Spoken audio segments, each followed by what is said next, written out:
Selamat datang kembali. Hari ini kita akan bahas topik yang kayaknya relevan banget buat banyak orang nih. Gimana sih caranya mengelola tim penjualan, terutama pas ekonomi lagi nggak pasti gini. Pertanyaannya kan, apa sih yang bikin beda antara manajer penjualan biasa sama yang luar biasa pas pasar lagi lesu? Nah, sumber kita kali ini dari bab 9, buku Dave Lakhani, How to Sell When Nobody's Buying. Ini fokus banget ke peran manajer penjualan di masa sulit. Plus kita juga dapat insight dari wawancara sama Dwayne Spiegel. Dia ini eksekutif yang perusahaannya malah bikin rekor penjualan pas ekonomi global lagi jatuh.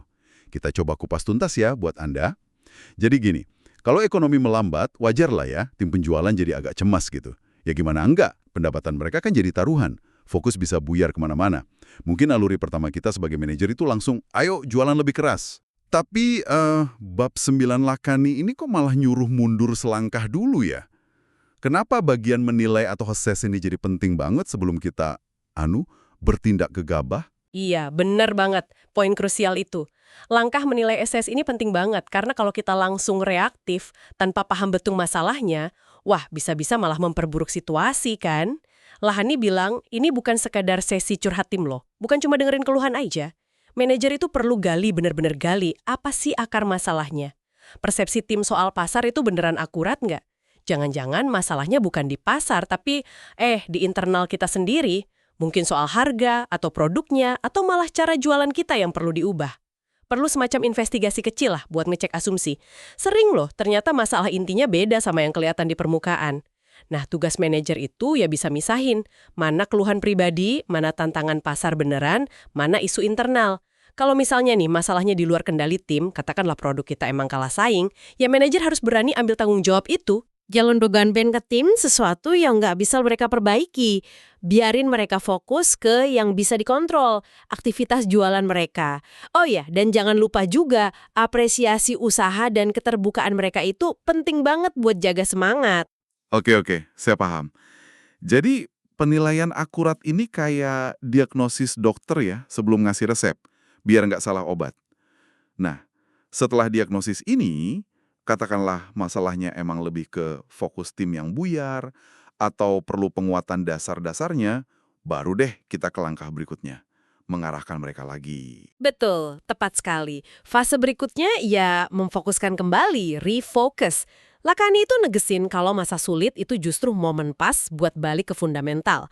Ke praktek-praktek inti jualan yang dulu udah terbukti jalan, tugas manajer yang ngebimbing tim biar konsisten ngelakuin aktivitas kunci. Ya telepon, meeting, presentasi gitu-gitu.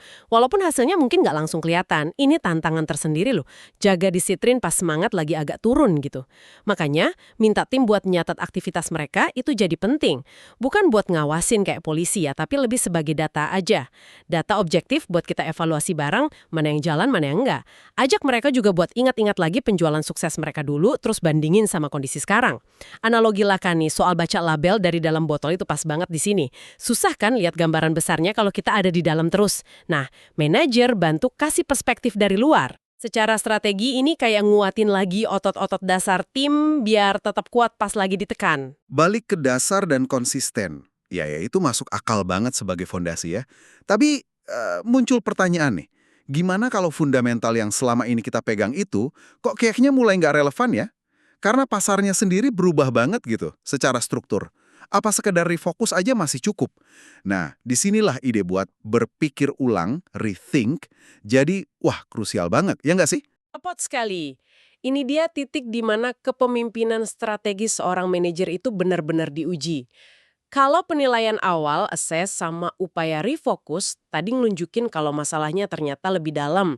Misalnya, target pasar kita nyusut drastis atau kebutuhan klien udah berubah total, nah itu tandanya perlu berpikir ulang, rethink. Kita kudu berani nanya, produk atau jasa kita masih relevan nggak sih? Pasar yang kita sasar udah benar belum? Cara jualan kita masih efektif nggak ya? Contoh paling kuat dari buku ini yaitu tadi, Dwayne Spiegel dan The Livet Group. Di tengah krisis finansial 2008-2009, pas banyak perusahaan asuransi lain pada tiarap, mereka malah cetak rekor penjualan. Kuncinya apa? Mereka nggak cuma ngutak-ngatik proses dikit-dikit, tapi benar-benar berpikir ulang secara radikal. Mereka nemuin target pasar baru yang kebutuhannya belum dipenuhi pemain lama.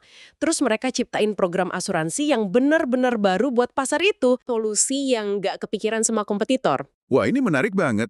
Banyak perusahaan kan justru malah ngencengin ikat pinggang ya, main aman pas krisis. Spiegel ini malah berani ambil risiko dengan program baru. Apa ya yang bikin pendekatan berpikir ulang yang radikal ini kok bisa berhasil buat mereka? Sementara mungkin buat yang lain bisa jadi bumerang. Dan seberapa realistis sih ini buat manajer yang mungkin sumber daya atau wewenangnya terbatas? Pertanyaan bagus itu. Keberhasilan Spiegel itu bukan cuma modal nekat, tapi ya didasari penilaian pasar yang cermat, balik lagi ke langkah SS tadi, dan keberanian buat ngejalanin visi baru.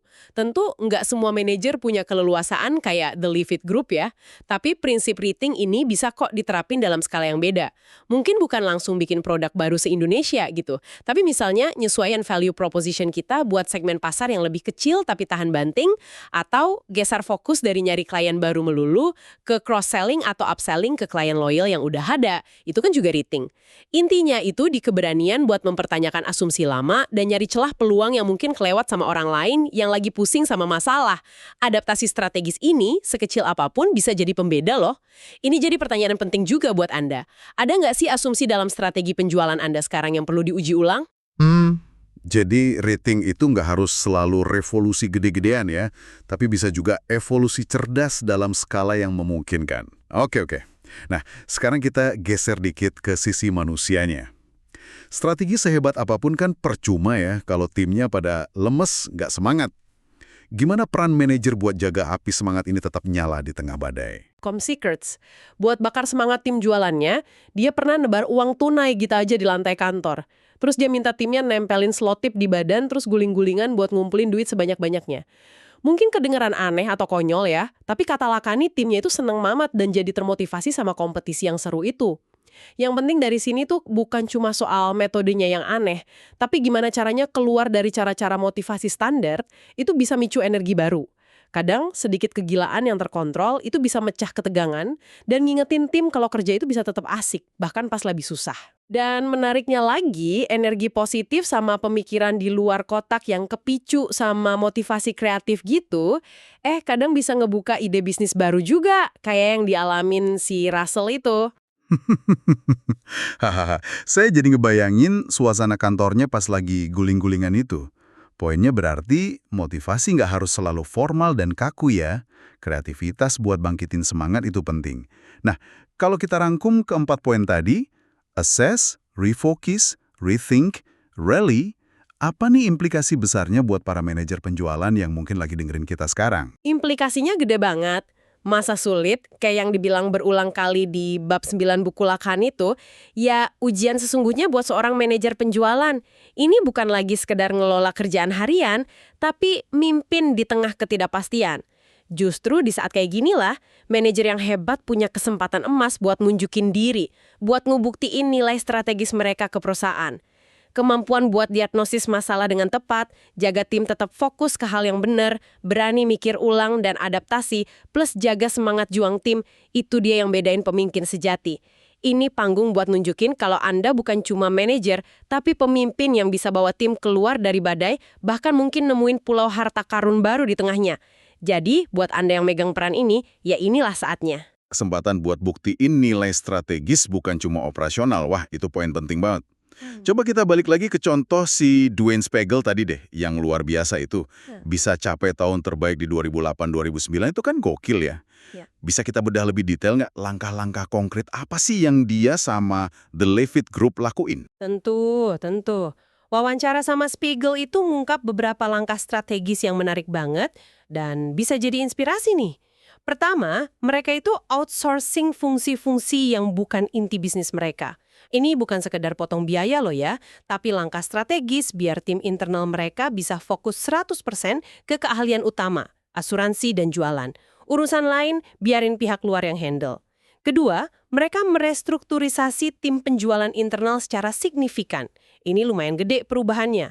Mereka pindah dari model semua bisa semua atau generalis, jadi tim yang isinya spesialis. Bahkan ada spesialis buat produk tertentu. Tujuannya biar keahliannya dalam dan fokusnya tajam di tiap area. Sebentar. Perubahan dari generalis ke spesialis itu kan butuh waktu ya. Mungkin juga investasi buat training dan lain-lain. Apa itu nggak malah nambah beban pas sumber daya lagi terbatas karena krisis? Pertanyaan bagus, valid banget. Tentu ada investasi awalnya. Nggak mungkin nggak. Tapi kayaknya hitung-hitungan mereka tuh gini. Return on investment jangka panjang dari efektivitas dan keahlian spesialis yang naik itu bakal jauh lebih gede daripada biaya transisinya.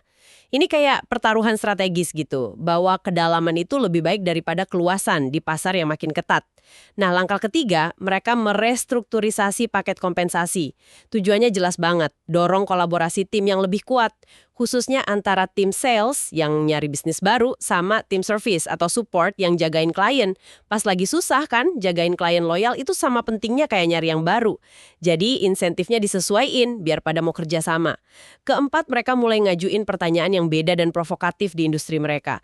Contohnya nih, apakah Anda bakal beli asuransi dengan cara beda kalau Anda tahu apa yang kami tahu? Pertanyaan kayak gini kan bikin orang mikir, ngedorong percakapan yang lebih dalam sama klien, dan naruh posisi mereka sebagai penasihat strategis, bukan cuma penjual polis biasa. Wah, pertanyaan yang nantang status quo ya. Berani banget itu.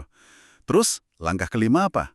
Langkah kelima ini mungkin yang paling radikal ya di industri asuransi waktu itu, transparansi penuh. Pas kepercayaan lagi rendah-rendahnya mungkin ya, gara-gara krisis, mereka berani nunjukin ke klien secara detail kemana aja sih tiap dolar premi mereka itu lari. Langkah ini langsung ngejawab keraguan pasar dan ngebangun kredibilitas plus kepercayaan yang solid banget.